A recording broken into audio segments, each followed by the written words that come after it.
Okay, so I know that some of you here have been wanting to get your hands on Operation Harsh Doorstop or Doorstep. I still haven't gotten the naming down. You know, you can actually have the opportunity to do so because hopefully, right, trademark, hopefully, around January there is going to be a public playtest as stated according to an official roadmap, which is due to change, but literally all you have to do is just go on the OHD Steam page and request access. And you know, I've got no idea how it's supposed to play out, whether if you request access, you just get the game when it's going to be the official public playtest. But if you've been wanting to have a try of this game, then you now have the opportunity. But in today's video, I want to talk about OHD and how it's coming along, as well as a couple of mods that you guys should keep your eyes out open for. Keep your eyes out open for. It just doesn't make sense. But for people that own the game, the next thing that we can expect is some new fancy animation as well as a new main menu, most likely. But with the new animations, we can expect different scopes being used on a weapon, as well as ADS reloading, which isn't something that I've seen a whole lot of games. I mean, like, I have a very limited, like, vocabulary library of games, and I haven't seen a whole lot of them really that I've played allow for this. So that's just a nice little thing to have, in all honesty. The AI will also be getting an update because admittingly the AI can be a little derpy, and the one thing that makes me kind of hate playing with bots is the same reason I don't like playing with bots in Red Orchestra 1 is because the bots turn into human Gatling guns and they literally just all fire at the same time, and it feels like, okay, for some reason I wrote eyes in the script. My ears are being turned inside out is what I should have said. You know, going into 2022, right, the game will then implement a construction system in the sense that, you know, you can build bases. I'm just going to assume that it's going to be something like Squad, where it's like, you know, you build a little hut or something. I don't even know what I'm supposed to be doing in Squad half the time. I got yelled at because someone's like, oh, dig, Tanju, come on, you gotta dig. And I'm like, dig, why am I digging? And yeah, I suck at that game, and I'm probably gonna suck at this game. But around May is when we're gonna be seeing the implementation of vehicles, and I assume a game such as this won't have too many or any limits that you can basically expand on, such as, you know, your typical vehicles like utility trucks and whatnot, as well as, you know, tanks. Obviously, you gotta have tanks in a war game. You just have to. You know, APCs, IFVs, helicopters, even planes perhaps, I don't know, but you know, that would always be nice. And I have been playing a mod called the Star Wars Incursion mod, which has allowed for flight-based mechanics, as well as this game will allow modders to basically go wild with their ambitions, so we can expect for $0 some truly fantastic things. But you know, before I go on and talk about mods, you know, if you want to, you can just skip ahead with the timestamp that's up on screen. But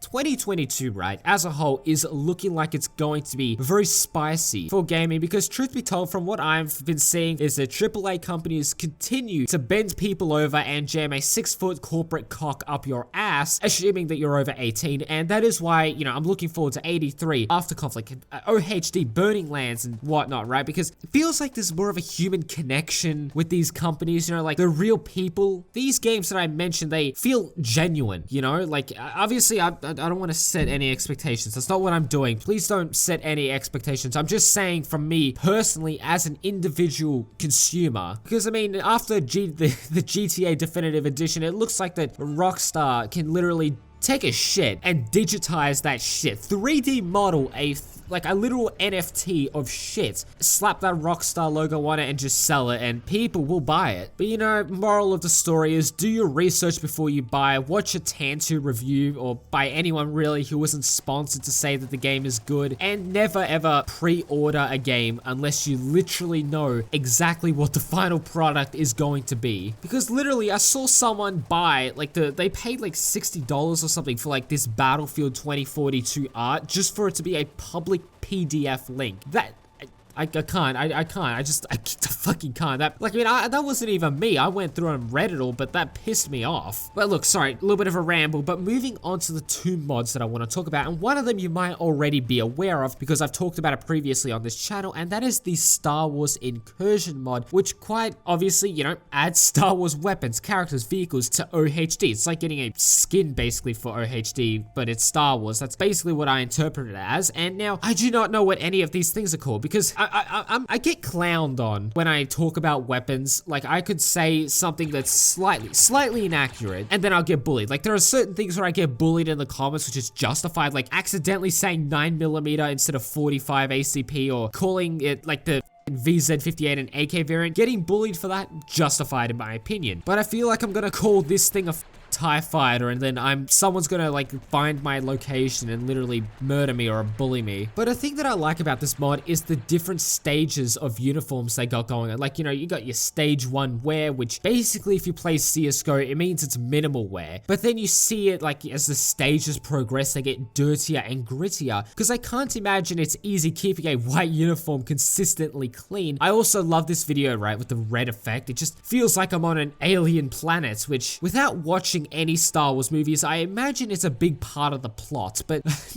nonetheless, from what I've seen, you know, I had a stutter. The development team seems very passionate about what they're doing. And you know, just like the Grand Theft Auto mods, when you get someone that's passionate and gives a shit about what they're doing, you're going to get good goddamn product with actual passion to it, like all the GTA mods that have been DMCA'd by Rockstar or Take-Two, I believe. And then you get the definitive edition, which is worse. Literally worse than the mods. I don't know how you can do that, but I just hope that OHD has this strong passion by the community that'll create some amazing mods, as well as a base game itself. But you know, moving on to the next mod. Now, I don't know about you guys, but Call of Duty World at War is one of my favorite Call of Duty games, and we have a mod that I would say is inspired by the game for OHD, and it's called Invalid's name, I butcher that, Zombie Survival mod. And basically, you know, you're dropped in Monte Cassino and you need to fight off hordes of zombies, which get progressively large. Again, I stuffed up the script. I said larger.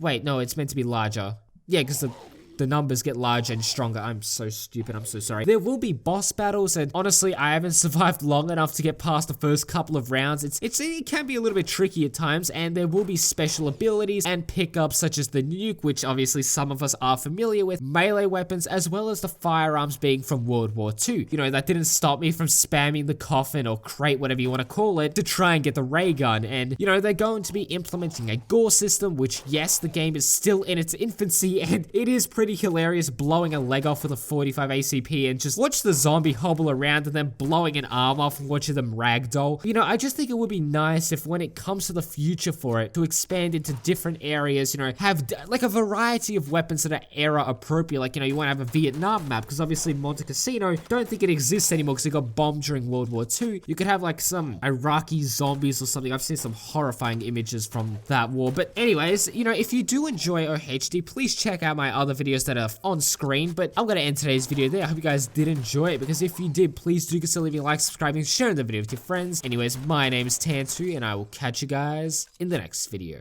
Peace.